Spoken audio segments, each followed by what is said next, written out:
was really quiet in class, and I realized that maybe I'm not setting the right tone before class. I know Professor Templeton, he always plays his favorite YouTube song when at the beginning of class, and I really don't want to mooch off of Professor Templeton, but whatever Scotty T does, you gotta respect it. So what I should do, maybe instead of like doing music, maybe I should do like comedy routines, like the jokes that I personally find funny. Yeah. I do have a clip from like the Tonight Show. Like on my slides, you notice there's a little thing at the bottom that says, "We, the great accountants of the world, promise to never fight other accountants, and most important, all numbers are best." That's actually from a Tonight Show clip from several years back. Kid theater where they had kids try to do the plot of the movie The Accountant with Ben Affleck, only knowing the name of the movie. So maybe we'll reserve that for one of the class periods and set the tone, set the accounting tone for the class. Okay. So that way I'm not actually filtering off of what Professor Tyndall is. We'll have our own vibe. We'll have our own vibe. Well, I would assume the excitement is palpable and everybody's really excited because it's Excel Friday, but it is the last Excel Friday. So there's a little bit of excitement, but a little bit of sadness as well, because we will not be replicating this. That's a good thing, though, because that means that we are close to the end of the semester. My, how time flies when we're having fun. Is anybody just ready for the semester to be over? Is anybody not ready at all for the semester to be over? I'm in both camps, actually. I've got plenty of stuff that I got to get done before the end of the semester, but I'm also really looking forward to the Thanksgiving break and then the holiday break after that. So let's go ahead. So real quick explanation about what we're going to be doing for Excel Friday today. It's going to seem really disaggregated and a lot of stuff that are unrelated. And the answer is that's true. Basically, I've got a big list of stuff that I need to cover according to our coverage diagram for the accounting program about what we need to cover in Excel. There's a lot of it in this particular course. And so everything that I've not covered in a previous Excel session is basically covered in this session. So if it seems like, boy, he seems to be jumping around a lot, that's basically at the very end. I said, what else do I have to cover? All right, let me put something together for that. So some of this stuff is going to be fun and interesting. Some of this stuff, I'm not sure exactly what scenario you would use it in the real world. There's context where I'm just completely and totally baffled about scenarios that I would use it. So let's go and talk about that. The first one is a fairly new function, and I alluded to this earlier in the semester when we talked about the concatenate function. I said there's a shortcut that you can actually use for this. Now, I'm not one for shortcuts. I'm very old school. I learned about Excel back in the 90s and the 2000s, and so what popped in is what's popped for me now. All right. So I usually generally try to avoid shortcuts. I'm still using VLOOKUPs when XLOOKUPs are far superior, and I say that knowing that they're superior, and I still don't use them. All right. But the one shortcut that I have adopted is this one. It's called it's the ampersand function, and it's basically an symbol, which is called an ampersand. This can actually be used in lieu of concatenate, and it's more intuitive than concatenate, which kind of breaks the rule. Because remember, we talked about function, and I said in general in Excel, you can't integrate a function. You have to start the equation with a function in order for that function to work. Well, the ampersand function actually breaks that rule, which kind of shows that Excel is trying to develop formulas and functions that are more consistent with the way that people think logically as opposed to the way that the computer works. So here's what we're going to do. I've waited the entire semester for this moment. We're going to concatenate the word concatenate, all right? And this is going to be something that you're going to be able to tell your grandkids about. It's like, what did you learn in college? When they say, well, I learned how to concatenate the word concatenate in Excel, and it was just great. So normally the way we'd use this, we'd use the concatenate function, but instead we're going to use the and function. So we're just going to hit equals, then we're going to hit over to B3, or you can type in B3, and then we're just going to shift and hit, it should be above your 7 key, the ampersand symbol, and go to C3. Lo and behold, you have now concatenated the word concatenate. You didn't even use the concatenate function to do it. So it's concatenating without concatenating. All right. So that's what I bring you. Again, that's what your tuition dollars are going for, is for work like this. All right. That's fair. If you want to call me out on that in your evaluation, say this was a complete and total waste of time. I respect that. Okay. I will respect that for this particular one anyway. But yeah, the nice thing is that this actually is very useful in lieu of the concatenate function, and it's far more intuitive. So let's do something a little bit more consistent. Let's concatenate my name, but we're going to use the ampersand function to do that. So we're going to go equals B4, we're going to go comma, and then we're going to go the and symbol, or not comma, sorry, they're just the and symbol. I don't know why I said comma. I'm just trying to throw things in there that are not relevant. And remember when we concatenated a name, remember we had to actually have the space because there's a space in the name. So we need the quotation marks, space, quotation marks, and then another and symbol. And then we're going to go C4. And we've concatenated a name. Now, it's very interesting because it doesn't seem like this is relevant, but I actually use this symbol quite a bit in the joining of information. So it does come up quite a bit. And this is just much more intuitive and more straightforward than typing out that big, long word concatenate. In fact, I really just don't want to ever say that word again because it doesn't make any sense. It's one of those words that you use to show off how intelligent you are because I know the word concatenate. Well, there's some bigger words we're going to talk about here in just a little bit. All right, next functions are not functions that I use heavily. I can probably count on one hand the number of times I've used the value function. I have used it. It doesn't come up very often. So basically the value function is when we have something that's formatted as a text field but represents a numeric value or a numeric conversion, we can actually present that in numeric form. So here's a very simple one. You'll notice that on the 1,000, we got 1,000, but if you highlight to the error here, it says, this is for preceded by an apostrophe, which basically, anything in Excel, if you have a numeric field that you precede with an apostrophe, Excel will read that as a text field. So this is currently being read as 1,000, but it's in text format, and that's deliberate. I set it up that way. I don't want you to correct the error. Correcting the error would actually defeat the purpose of this entire activity. Technically speaking, we could just go over here. We could say, all right, what I want you to do is I want you to convert to number, and then we'd be done with it. That's what you do in most scenarios, but don't do that here because what I'd like to do is like show you how the value function works. So let's change this to an actual numeric field. All right. So what I'm going to do equals value, and we're going to go over to B7 and select that. And that will give us now a numerically formatted field for 1,000. Now you may say, what is the purpose of this? Why don't I just convert the field? And part of the reason could be is if you're trying to keep data integrity. Remember we talked a little bit about how Excel does not promote good data integrity, that it actually changes the information. So if I wanted to use the value function to change this field within a separate field, I wanted to create a new column without keeping this one the same as it always was. I wanted to just change this over to a value field. That would be one reason we could do that. It's also important to note that we can do this for any field that has a value transposition. All right, so let's go ahead. We're going to do something a little bit sneaky and devious. I'm going to Control-C to copy the formula in F7, and then I'm going to copy it down here, but I don't want you to click on paste. Instead, I want you to click on the down arrow and click on paste formulas, which is the second one over. So it looks like a formula symbol, paste formulas. This actually copies the formula without copying the formatting. And this is important because for the formatting for the time, I had this to 4 decimal places. If you just copy and paste this down, like if I just kind of drag and drop it, you will notice that it retains the formatting, which I want to keep, copies the formatting across. And I want to retain the original field formatting. And this is interesting because we already knew that dates were numeric transposition. This is something I already told you about. Did we know time was a numeric transposition as well? Yeah. What does this actually tell you? What does this tell you? When you see that sees the number 11:30 a.m., it's trying to determine what proportion out of a 24-hour period is that 11:30. So 1 would be the full 24-hour period because we know 1 is a single day. 11:30 is effectively 47 or 48 1/100ths of a day. Is basically what that's talking about, which makes sense because we hit noon. That's exactly half of the day. So we're close to noon, but not quite there. All right. So the next one we're going to talk about is we're going to talk about text function. I'll be honest, I have never used this function in any capacity outside of this classroom, okay, outside of this course. So what does this actually do? And this is doing the exact opposite. This is taking a value function and turning it to some sort of text field. And we have to format what we want for the text field. So it's a little bit dicey. I can't see the scenarios that I'd use this, but it has to be a scenario because it's something that we had to learn. So let's go ahead. Let's go ahead and type in equals text.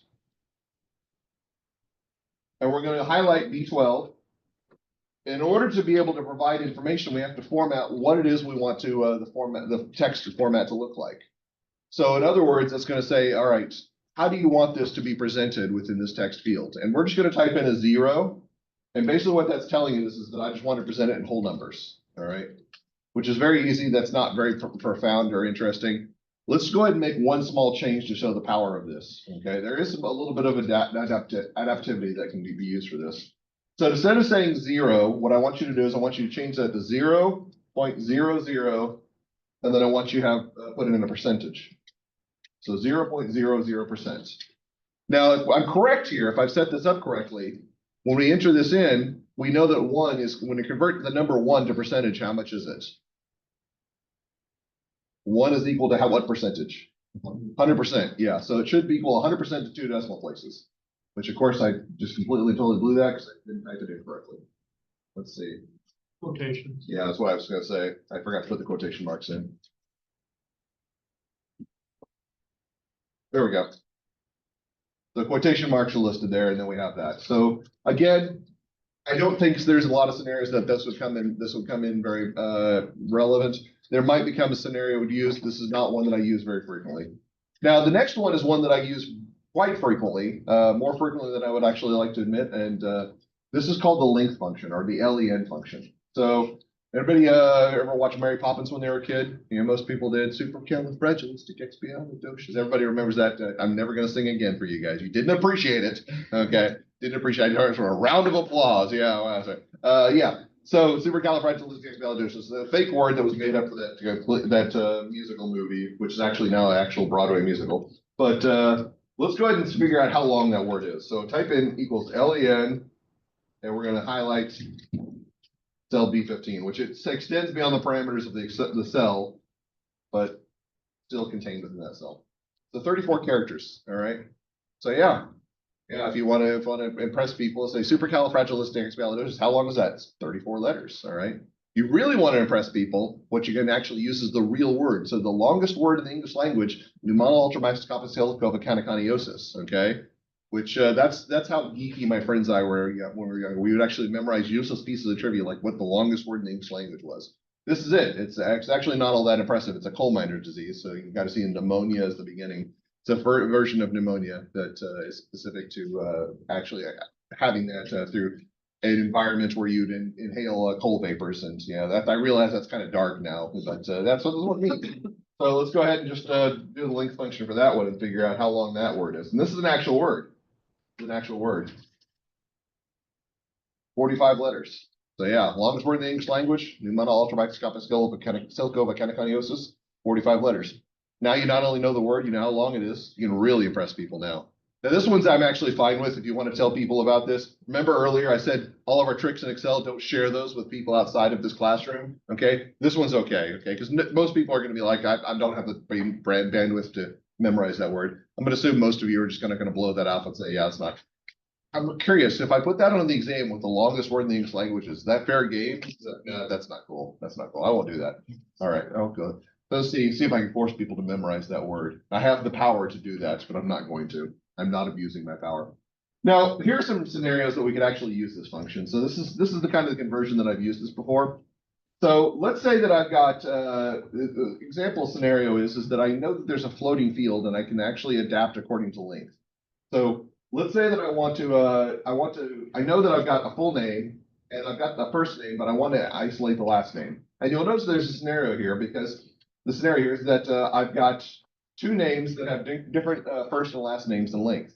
Now, of course, you could make the argument, why don't you just text to Collins this and use space as a delimiter? And that definitely is an option.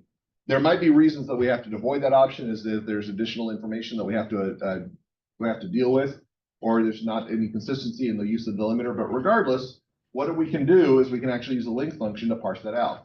Here's what I'm going to do, is that I'm going to do this the long way, and then I'm going to do this the short way once we've done that. So let's go ahead and use the length function again. Oops.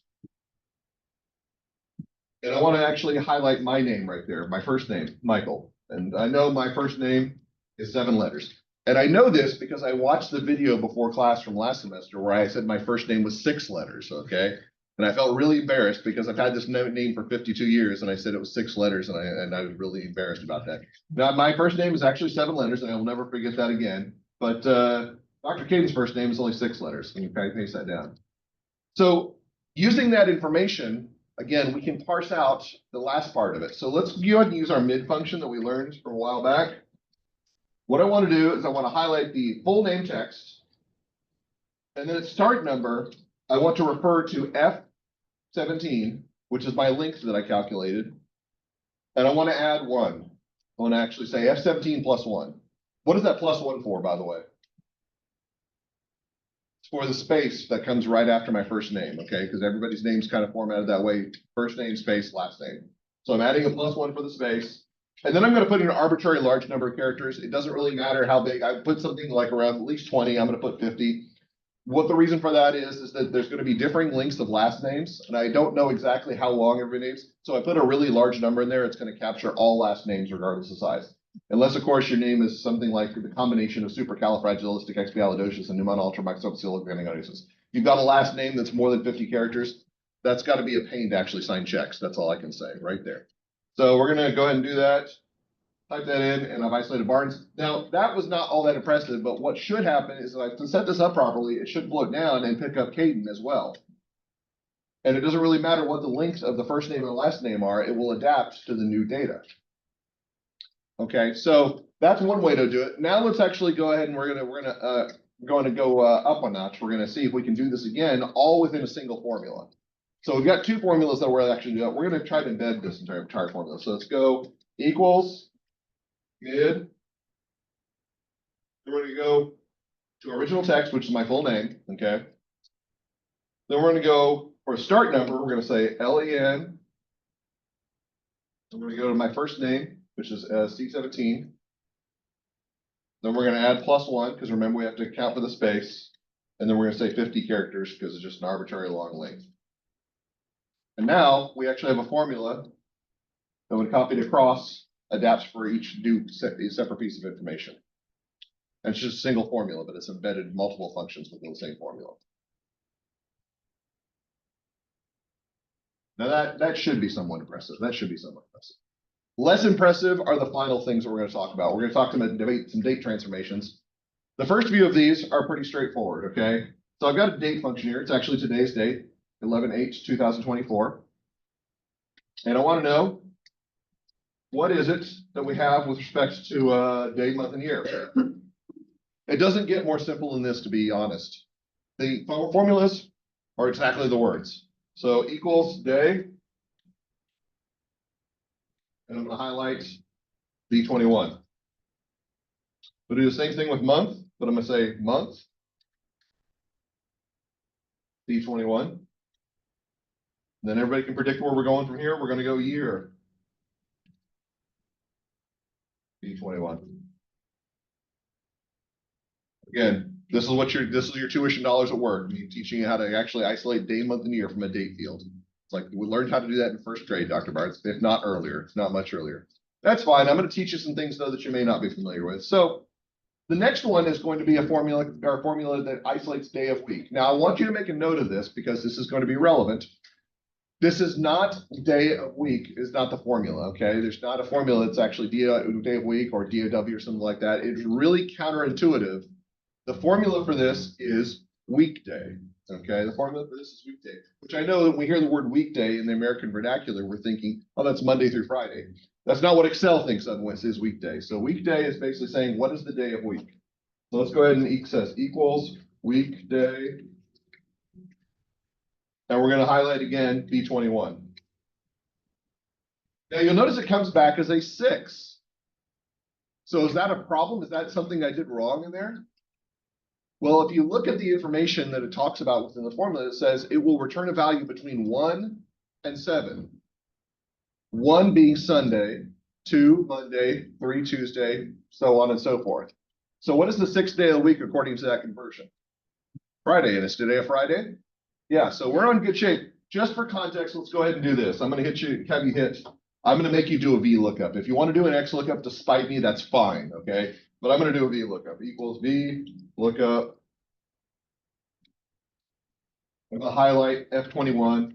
Then we hit comma. And then I'm going to scroll up, and look at this. Wow. Like I came prepared for this in columns M and N, up at the top. So I'm just going to highlight columns M and N. 2, false. And if you really want to have that conversion, there you go, guys. There you go. That's how we convert those numeric values to days a week.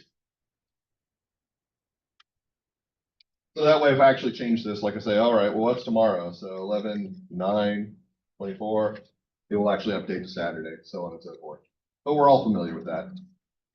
Again, really, really weird because it does use a formula. It's not all that intuitive. It's weekday, but that is basically the way that they've isolated that. That seems to be an old formula where Microsoft was trying to make things simple, but they made it confusing. So just something to keep in mind. What about end of month? End of month is just EO month equals EO month. So end of month actually has a couple different parameters that we can implement it here. So let's go ahead and say our start date is today. We're going to go back to our formula in B21. And then we hit comma and it says number of months. And this basically will allow us to calculate end of months for any number of months in advance. So if we just want to know what the end of month is for this month, we're going to hit 0. And it'll return the end of this month. Whoops, this is weird. Did I do something wrong here? I actually did this deliberately. So what's going on here? Why is this at 45626? What's the issue here? This is something I referred to a much in the earlier semester. Remember, the dates are just a numeric conversion. Okay, this is a date, but it's not formatted as a date. So let's go ahead and do that. Let's change the formatting.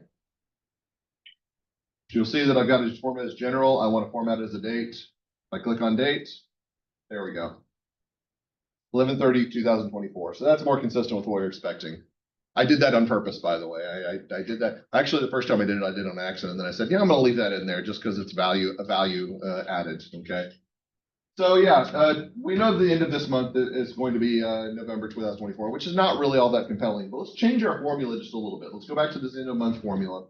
Let's say we want to know what is the end of month date 7 months from 7 months from now. So what if we go forward 7 months?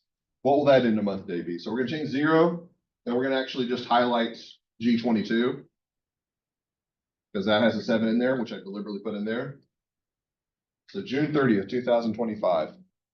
Just think about it. 7 months from now, you're going to be like just hanging out on the beach in Hawaii, sipping cocktails, sipping mojito, just enjoying life, saying, man, I am so glad to be done with AIS and every other class. Either that or you're going to have internships and you're going to be working like mad, okay? But you'll be making money if you're doing that, so that's good, okay? So on the beach or working internship, one of the two. That's the goal. That's the dream. All right. Finally, something that's very relevant to what you guys are doing. So let's talk about net work days. So we talked about work days, and traditionally speaking, if you're not a Truman State student, what are the work days in a week? It's Monday through Friday, okay? Now, if you're a Truman State student, it's Monday through Sunday, okay? So let's go ahead and work with the traditional definition and not the Truman State definition. Let's say I want to know, so we're going to type in net work days, and I want to know how many work days are left from now to today's date until this date right here, which is hard to see, but it's because my formula is hiding it. But it's 12/13/2024. Does anybody know the significance of December 13th, 2024? That is the last day of the semester. It's the last day in finals week. On 12/14, you'll be officially done with the semester, one or the other. So let's go ahead and type that in. So 11/8 to 12/13. How many more work days, quote unquote work days, do you have? It says 26. Okay. So those are the Mondays through Fridays between now and the end of this semester. Now, there is a caveat to that. So it does note that if you actually look at the formula, if we go into the function description, then we can actually embed holidays within that as well. Do we have any holidays coming up? Yeah, we do have Thanksgiving coming up. Let's just go ahead and assume that you're going to take Thanksgiving off, and I hope that you do, okay? Enjoy a little bit of relaxation in your career. So let's go ahead, type in, I'm going to put it over in cell I-21. I'm going to put 11/28/24. Let's change our formula just slightly. And we know what the predictable result will be, but let's just go ahead and do it for posterity. So we're going to add a comma at the end of our formula where it says holidays. We're just going to select this one day. So we have 25 work days, assuming that we take that Thursday off. All right, so that's not too bad. That's a little bit sobering. It's a little bit scary. Because, yeah, there's a lot of work to be done, but it's also kind of nice. It's like within 25 days of working, you'll be done with the semester and on to break, and then a new semester. Or many of you could be graduating. So that's very scary right there. That's very scary right there. So then you have to go out in the real world. And the real world's a scary place. In the real world, we don't count the length of words like supercalifragilisticexpialidocious. They expect you to do real things. So yeah. Last thing we're going to do, last Excel function we're going to talk about. So we're going to talk about the date function, which is just kind of an iteration of the date function. So the date function combines information into dates. So let's go ahead and type in equals DATE. And you'll notice that it specifies that you can put it in. So you can type in year, month, day. So 2024, comma, 11, comma, 8. Which seems to be the most useless function in the world because basically all that is just a long-handed way of typing in what we can already type in, just 11/8/2024. Now, what value does this have? There is actually some value if you have disaggregated information. So this is something that I actually learned much later than I should have. Whenever I saw stuff like this presentation of the day, of the year, month, and year was disaggregated in individual columns, I was like, how do I combine that into a date? And the way that I used to do it, and I'd like to say this was a long time ago, like 10, 15 years ago. This is probably closer to like 5 years ago that I did this. And I'm really embarrassed because I should have known there was a function for this. But I used to just do manual concatenates and then converting the date fields, which is not the way you should do this, okay? So how we can do this, and it does save a lot of time. So we type in dates and we highlight the year up here. Then highlight the month. Then highlight the day. Now this won't come up all that often, but it will come up. And just remember this because concatenating this and then trying to fix that field is a much bigger chore than just using the date function. It's so much simpler doing that. And it might come up in your future as it came up in my past. All right. Well, with that, we bid adieu to Excel formulas. Keep in mind, as something I will mention when we do the exam review next Friday, that any formulas that I work through, you will need to know the parameters for those formulas and how they operate. I realize that that's a real pain because you won't have Excel available. I'll try to be as fair as possible, but my expectations are anything we work through, you have at least a working knowledge of. So if we talked about it in this class, make sure you're familiar with the formulas, not just with the functions themselves. So when I say the formulas, if I say one of the parameters of the date field, you should know that a date field includes the year, month, and day, which is pretty obvious, but that would be the example of that. All right, homework time. So we have some multiple choice questions. This was a pretty easy homework assignment, pretty straightforward homework assignment. I think next week's will also be pretty straightforward. Also, as a reminder, I forgot to mention this at the beginning of class. I sent out an email. I've already recorded the video for Monday. You will need to watch that on your own. It's only 30 minutes. I do want to throw out there, this was completely and totally unintentional. I don't want to I don't want anybody to get upset when they see this. I did it completely, totally unintentionally. So, and part of it, I was talking about cybersecurity, and I talked about the cybersecurity summit that occurred back in 2021. And at that point, I just said then President Biden, because I said I still had the election on the mind. Okay, I was not trying to throw anybody for a loop, saying, well, he's still president, and that's true. He is still president. Okay, he's not going to be changing office until next January. So if anybody thinks that I'm making light of it, it was just kind of a slip of the tongue, and I sincerely apologize for that if that's the case. Now, that was something that you will notice I stutter a little bit. And I realized I said that, and I was going to go back and I was going to say, I'm sorry about that. He's still president. Of course, if somebody watches this in the future, then he will be then president. So there's the case. Anyway, I just had to get that off my chest because it really bothered me. It really bugged me.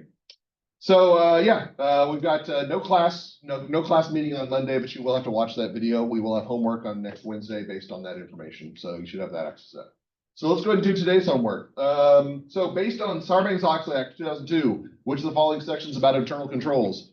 Now the question would be, is this a question that would come on the exam? And the answer is probably, because I think this is an important section to remember. The good news is it's also an easy section to remember because I made a joke about it.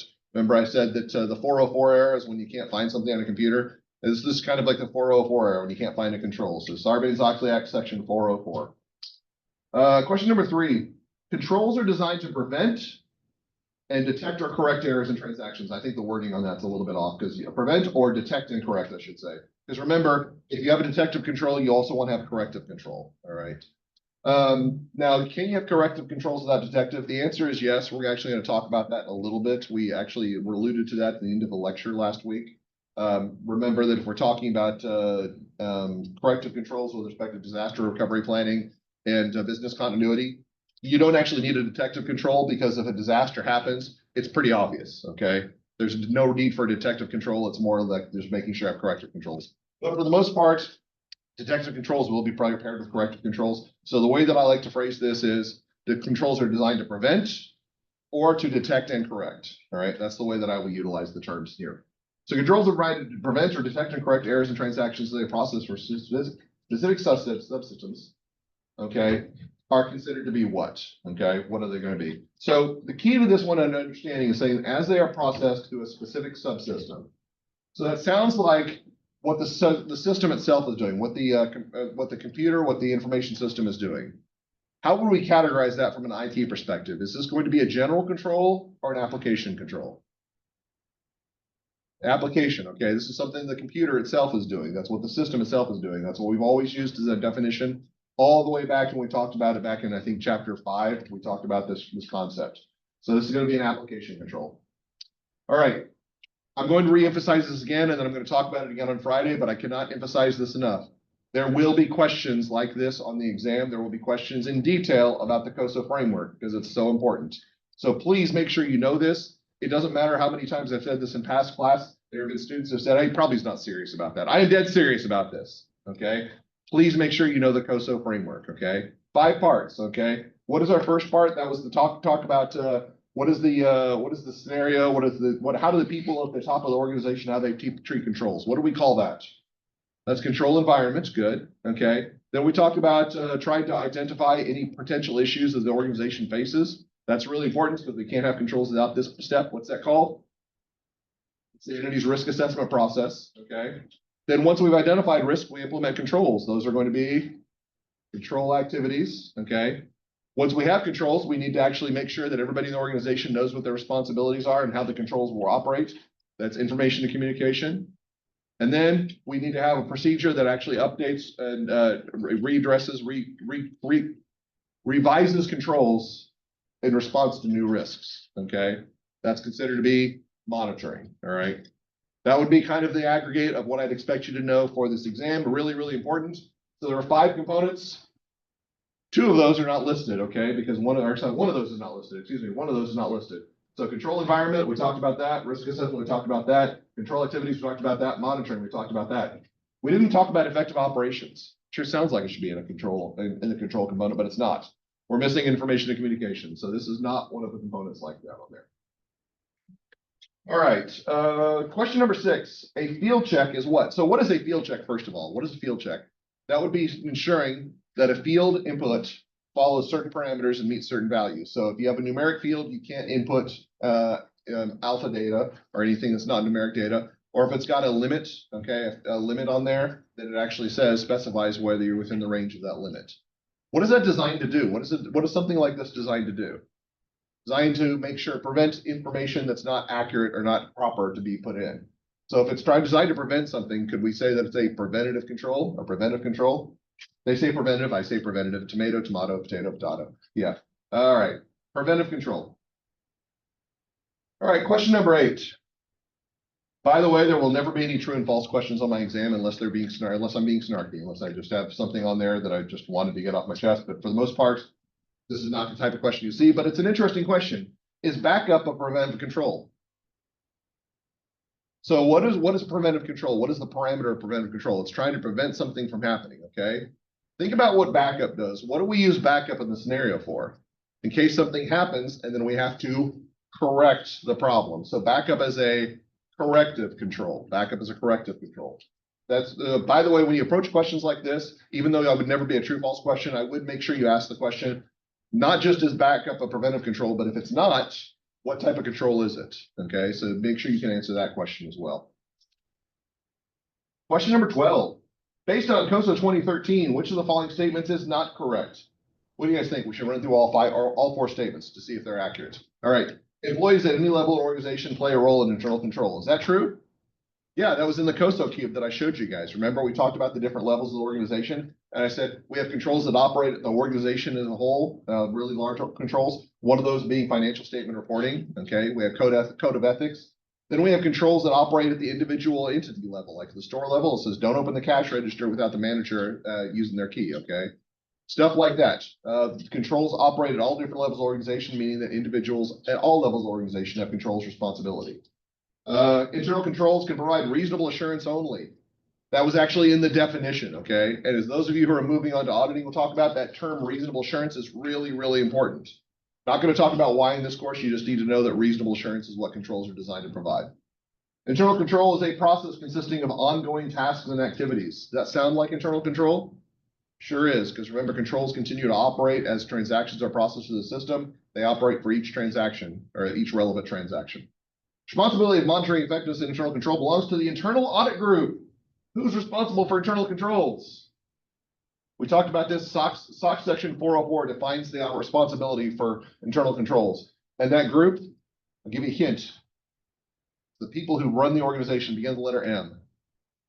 Management, they have the responsibility for the effective operation and effectiveness, operation, and control. So they're going to monitor the effectiveness. They're going to make sure that controls are properly designed, implemented, and maintained. That's management. So this is not correct statements. It's not the internal audit group. It's management that's responsible for that. All right, we have another question like this. By the way, I probably won't phrase questions like this, but I do think there's some value in this. I generally don't like which of the following is not, although it may come up. We'll see. It does happen occasionally. So again, 5 essential components of internal control: control environment, enemies risk assessment, control activities, information communication, monitoring. Which one of these is not one of those? Control assessment. Sure sounds like it should be one, but it's risk assessment that's missing, not control assessment. So make sure you know those. And again, when I say know something, not just know the names, but be sure that you can articulate every single one of those. Really, really important for this particular concept. Question number 14, access controls to ensure authorized personnel have access to a firm network is what? Well, that's kind of funny because I've used the terms interchangeably. What term do I use to describe access control? Or what do I always say alongside access control? General. So, and that basically just specifies a general control, because remember, general access controls deal with what can an employee access, what can they do? All right, and we're talking about personnel, so those would be employees in the organization. All right, speaking of other stuff that you need to know, we need to know about the 3 different frameworks for IT governance. So we had 3 of those. We had COBIT, we had ITIL, and the ISO 27000 series. Need to make sure you have at least a general understanding of what the responsibilities of those are. It won't go too much further beyond what's talked about in these questions, but please make sure you know all 3 of them. ISO 27000 series are a framework for what? Well, remember, we talked about those at the end, and we said that the focus on that was security, specifically the creation of an information security management system. ISMS, so it's probably going to be focused on information security management. Information security management. One of my favorite things to talk about, segregation of duties. Boy, those of you who are going to auditing, you are going to be so sick of this by the time. It's like I had this for 2 courses. I never want to talk about segregation of duties again. And then some of you go into the graduate program and then you're just going to be losing your minds, okay? But yeah, all right. So segregation of duties. What did we talk about? Custody, authorization, recording. Those 3 responsibilities have to be separated out in a proper system of controls. Why? Okay. What is the whole purpose of that? What is the whole purpose of that? So think about it logically. We have somebody in the inventory processing department. They've got custody of the inventory, but they cannot record inventory transactions or authorize inventory transactions. If they could basically take the inventory on their own and they could record it that it's been sent to a customer and no one would know any the wiser. So we separated out responsibility. We're trying to do what? We're trying to blank fraud. Are we trying to detect fraud? Are we trying to correct fraud? What are we trying to do? Prevent it. We're trying to prevent fraud from occurring in that scenario. So segregation of duties is a preventative control or preventive control. All right, question number 19. Which of the following is a correct statement about the COBIT 2019 framework? So another one of our IT governance questions, okay? What does it focus on? What did we say about COBIT? We said it was the broadest of the 3 frameworks, and it covers a very, very broad objective, which would be governance and management of IT systems. So if I said it's designed for information and technology governance and management, would that be an accurate statement? That would be an accurate statement. Again, segregating out those 3. I'm not going to ask you detailed questions on that. I just want you to understand the basics on these, but it's important that you do. Moving on to our discussion questions. Question number 4, use a few sentences to describe IT general controls and application controls, and give a few examples of these controls. So IT general controls, they're basically enterprise level controls of IT. Those general controls limit access to IT systems to prevent unauthorized use. So we're talking about what system users, what personnel or employees can access within the system. What is a very easy, visible access control that you all experience every single day, probably multiple times? So when you walked into this room, you had to sit down at your computer and you just started working, right? No, you had your user ID and you had your password. Are those access controls? Yes, those are definitely access controls. Some other ones we could talk about. We could talk about access controls with respect to authentication processes, which we're going to go into a little bit more detail on Monday. I say on Monday, it may be over the weekend. You may watch it early, but Monday's lecture, the one that I recorded for Monday, talks a little bit more about that. But again, what relates to what access information can be accessed by an employee or personnel from the system. Now, application controls are activities specific to a subsystems or an application's input, processing, or output. Remember, application controls are designed heavily to provide an audit trail for the users of the system. So if you're acting in the system is recording your activity and monitoring that for anything that's outlying or it's problematic. Okay. So what would be an example? So these could, by the way, these could be both preventative and detective or corrective, or detective and corrective. So when we talk about this, we're talking about a preventive one. A good example of this would be like a field check. That would be something that's an application control. We're talking about detective or corrective. That might be an exception report. Okay, an exception report, we talk about activity that occurs outside expected parameters, and that's provided on a regular basis. So those might be some examples of that. It's good to make sure we have a very basic understanding, but we've been talking about this for a while, so don't expect anybody has any trouble with this particular concept. Segregation of duties is an important internal control. What functions must be separated? If you miss this question, I will come after you, okay? Because this is one of my important things that I talk about. So remember, we talk about segregation of duties. It's a picture of the CAR, C-A-R, custody of assets, authorization of transactions, and recording of transactions, okay? Now, we've already talked a little bit about why segregation of duties is important, because if those responsibility areas are not separated, people can actually take actions that might not be authorized. Now, keep in mind, the scenarios I talk about, I tend to talk about from a fraud or a nefarious perspective. That's not always the case. It could be a scenario where, well, one scenario might be is you have multiple people have segregation of duties and they say, look, it just takes too much time for 3 people to have these different responsibilities. I'm just going to give my password to this individual so they can do my task for me. Is that a nefarious plot by somebody saying that? Probably a laziness, but it's probably not nefarious. It's not somebody acting in bad faith. It's just saying, I don't have the time to do this, and I want somebody else to be able to handle this without my interjection. So that's a possibility. Another possibility is there's a potential that you could have such a small organization that you could not effectively segregate out controls. Certainly, okay, certainly. A good example of this are going to be charitable organizations. How many people do you think they have in finance department of charitable departments of organizations? Like, and I'm not talking about United Way at the national level, but like say United Way of Kirksville, how many finance people do you think they have in that group? Probably one, okay? Now, one person is responsible for all 3 areas: custody of assets, recording a transaction, authorization of transactions. That person's not honest. They could do very bad things. In fact, charity fraud is a very big concern in today's day and age. So what would your solution be to that? You're the one who's trying to review the responsibilities of the personnel, the finance department at a charity organization. So someplace here in Kirksville, and you're saying, there's not proper segregation duties here. You need to hire 2 more personnel. Is that a valid approach? So them say that. They'll say, we can't afford 2 more personnel. We can't afford the 1 personnel we have. So what are you going to say in response? Say, okay, we can't insist on proper segregation of duties, so we probably need to have some sort of redundant protocol in place, some sort of redundant check. What would be an easy solution to this problem? Have somebody review the work on a regular basis? Yeah. So, all right. Well, if you can't have full responsibility, full separation of responsibilities, at least have some supervisor review the activities of this individual. Maybe this will be on a monthly basis for like reconciliations to ensure they're be done. Make sure there's a supervisor evaluation or review. That would be an easy solution to that problem. Is it a perfect solution to the problem? No. Okay. It's not a perfect solution, but it is at least a partial solution for that. Last question. 3 types of controls: preventative, detective, and corrective. Preventive, detective, and corrective. List some examples of each type. Which type of controls would auditors focus on while evaluating the effectiveness of companies' effective control controls, and why? So let's do the last question first. Which type of controls would auditors focus on when talking about a company's control effectiveness? Is it fair to say they would just focus on preventive controls? Probably not, okay? Why? Are preventive controls, can they be made to be perfect? Can you identify every single possible error? No. So in this scenario, if we're talking about the auditors that go in, they're probably going to say, I need to focus on all three categories of controls. I need to make sure that not only do preventive controls exist, but also there's proper detective and corrective controls just in case the preventive controls fail. And so that's a really important takeaway, is that the reason that we have three categories of controls is because none of them are going to be perfect on their own.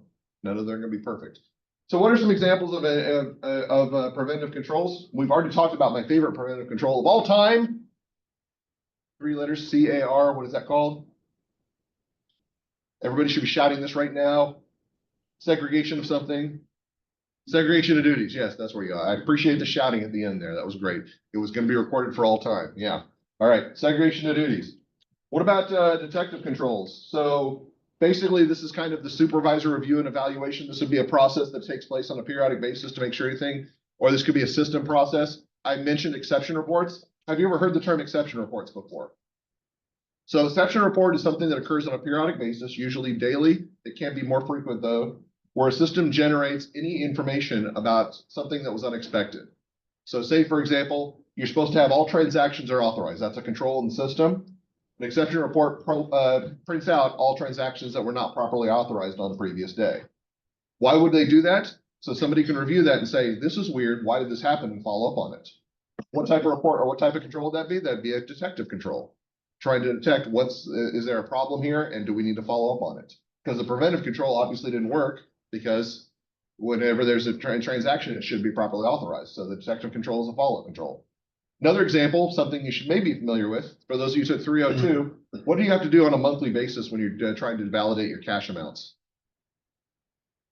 Bank reconciliations. Remember those bank reconciliations, to work on those bank reconciliations? Why do we do those? Because they're fun, Dr. Martins. Well, they may be fun, okay? But is that the purpose of those, okay? Does anybody find bank reconciliations fun? Getting those exact numbers right? It is, I will say, it is somewhat gratifying when your bank reconciliation does work out. You're just kind of like, I did it. I did it correctly. I'm so proud of myself. Yes, that is good. But what's the purpose of this? It's try to make sure that we can identify anything that's outlier. If there's a problem that's not detected, that we can't reconcile book and bank balances, we can determine that there's a problem that we need to address, and we can identify the scope of that problem. And then corrective controls. Corrective controls, we talked a little bit earlier. What was the corrective control back during the ransomware attack that occurred at Truman State a year and a half ago? Remember that? And I said they did a really nice job because they had good systems, got information in the system that they did recorded on a monthly basis so that we could actually use that system and move it forward. What do we call that term? Also, if like the quarterback has to go out and they bring them on somebody on the field who replaces them, what's that? The backup. Yeah, there we go. The backups. Yeah, the backups. Redundancy. We have redundancy to make sure that if the system fails, that we actually have information that we can rely on in a pinch. It's not perfect. We'd rather not rely on backups, but if it comes to that, the backups are a good corrective control for us. Again, controls, very, very boring, also very, very important. There will be a very big cut of the exam that will cover this stuff, so please make sure you're familiar with it. All right, we're done for today. Again, we are not meeting on Monday. Please watch the video on your own. I will see you next Wednesday for homework.